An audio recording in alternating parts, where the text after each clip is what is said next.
और संतों और भगवान स्वयं श्री कृष्ण कहते हैं कि कर्म है वो बहुत गहन है। कर्म को समझना और समझ के उन पे चलना, फिर उनका प्रायश्चित भोगना, कि उनका सुख भोगना बहुत गहन है।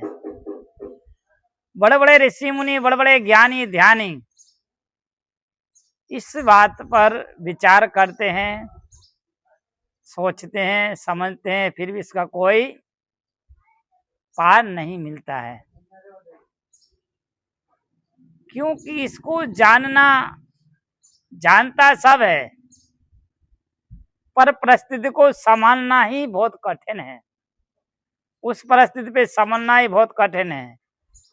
बातें सब कर देंगे, सब कह देंगे कि ऐसा हो जाता है, पर जब जिसके सिर पे वो परिस्थिति आके खड़ी होती है तब पता चलता है कि तुम कितने धैर्यवान और कितने ज्ञानी और कितने ध्यानी। जब तक मनुष्य के ऊपर वो परिस्थिति नहीं गुजरेगी तब तक उसका कुछ भी एहसास नहीं कर सकता है। तो भगवान कहते हैं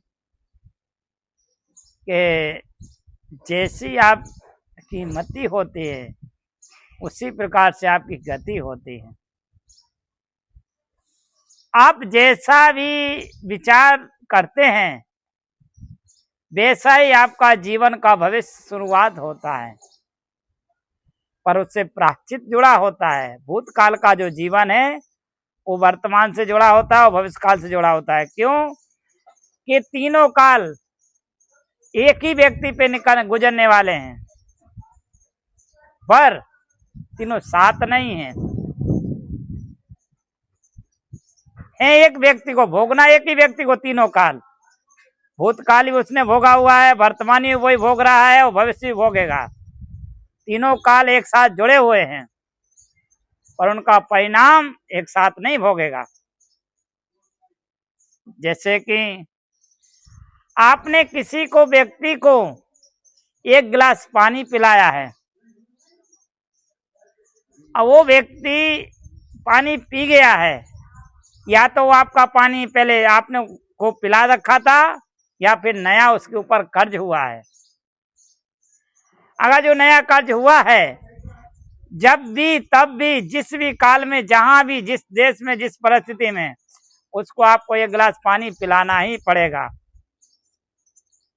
तभी उस कर्म का प्रायश्चित पूरा होगा। अब मान लो कि 2-3-4 जन्म के बाद वो आपको एक गिलास पानी पिलाएगा तो उसका ज्यादा ब्याज सहित पिलाना पड़ेगा। क्योंकि यहाँ सिस्टम है कि अच्छा कर्म ही बढ़ता है और बुरा कर्म ही बढ़ता है। आपको बताता हूं, एक संत की जीवन की घटना है कि एक संत का नियम था कि एक घर में भिक्षा करके भोजन पाने का। संत जी रोज एक घर में जाते हैं और भिक्षा करके ले आते हैं।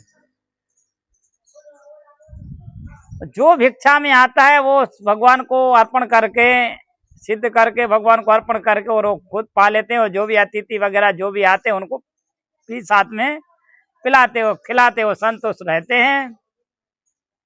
होता क्या है कि एक दिन राजा के वहां वारा आया। अब उसी दिन बरोबर राजा था, वो अश्वशाला में था। अश्वशाला मतलब घोड़े की शाला में थे, और जो घोड़े को संभालने वाला था वो घोड़े को सही से खाना पीना नहीं खिलाता था।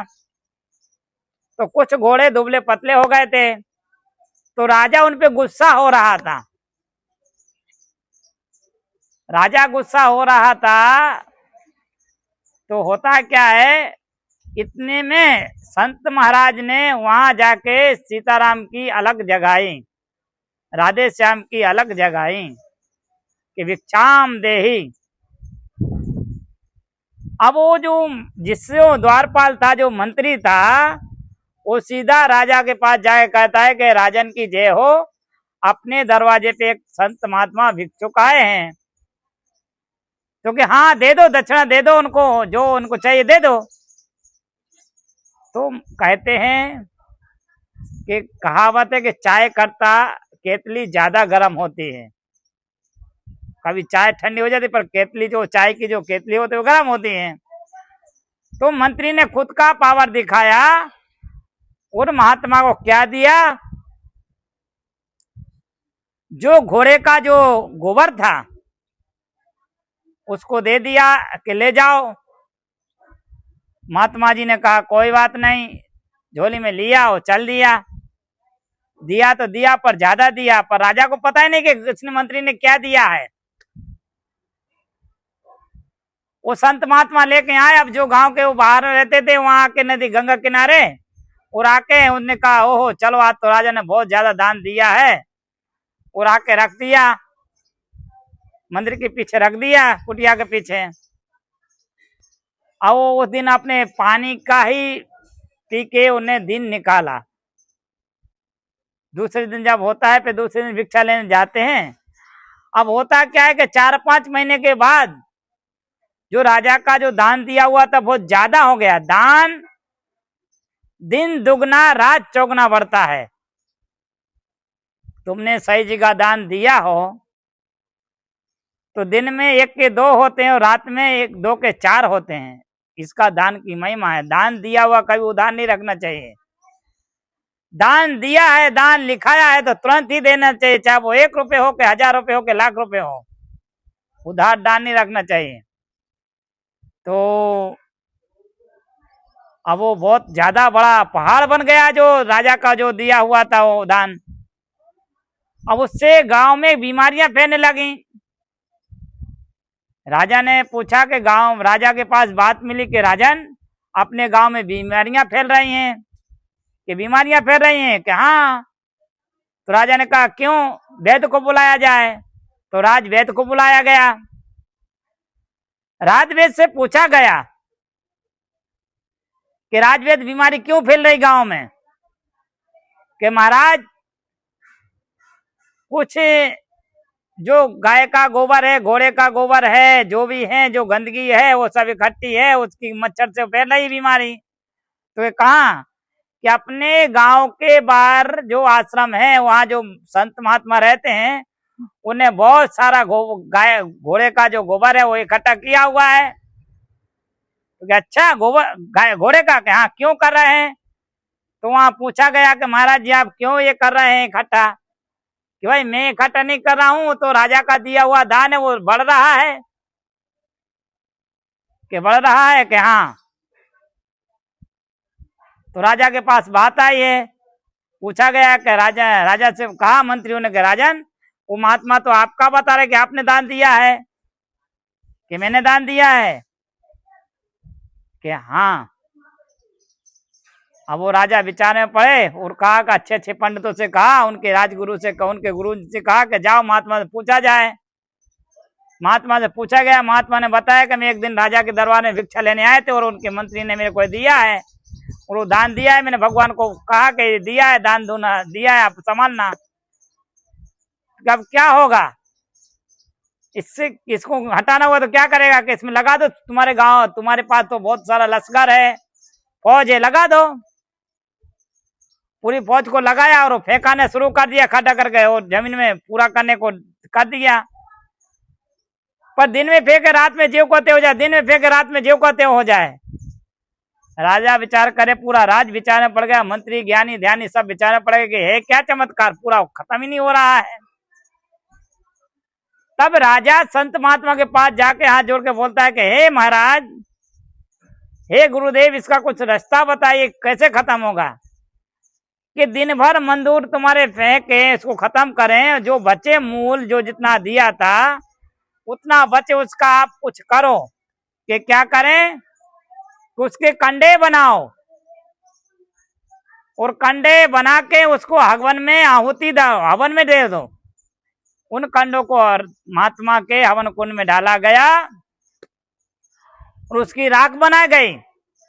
राख बनाने के बाद जो बचा, फिर उस राख को राजा और रानी ने गिलास में लेके पानी के साथ उसको पी गए। तो कहते हैं कि गंगा जी में नहाने से गंगा जी हर व्यक्ति के पाप धो के उसको लोटे में भर देता है, जो कलसा जो होता है उसमें भर देते हैं। और जब आप यज्ञ करते हो तो आपके सब पापों को जला के राख बना देते हैं। उस राख को, उन पापों को ब्राह्मण आपके तिलक सिर पे लगा देता है, वो थोड़ा खाने को कह देता है खा लो। पाप कर्म जो है, जो पुण्य कर्म है, वो अक्षय होते हैं। पाप हो तब भी अक्षय होता है और पुण्य हो तब भी अक्षय होता है। कहते हैं कि घर पे किया हुआ पाप तीर्थों पे समाप्त होता है और तीर्थों पे किया हुआ पाप गुरु आश्रम में समाप्त होता है। अगर गुरु आश्रम में भी समाप्त नहीं हुआ जो, तो आपको भोगना ही पड़ेगा। यहाँ कर्मों का गहन विचार है। अगर आपने कहीं जो दिया है वो अक्षय होगा, आपने जो खराब किया वो भी अक्षय होगा, वो भी आपको भोगना ही पड़ेगा। तो भगवान कहते हैं, बोले श्री राधे श्याम भगवान की जय। भगवान कहते हैं कि कर्मों की गति से संत बचाते हैं। कर्मों के भोगने से संत बचाता है और कोई नहीं बचा सकता। क्यों? कि आपने जो कर्म किए हैं वो कर्म भगवान माफ करेगा, पर जिसको अपराध किया वो नहीं माफ करेगा। कर्म तो लेने को आएगा तभी उसका हिसाब पूरा होगा, हिसाब पूरा नहीं होगा। इसलिए कहते हैं कि कर्मों से संत बचा सकता है, भगवान नहीं।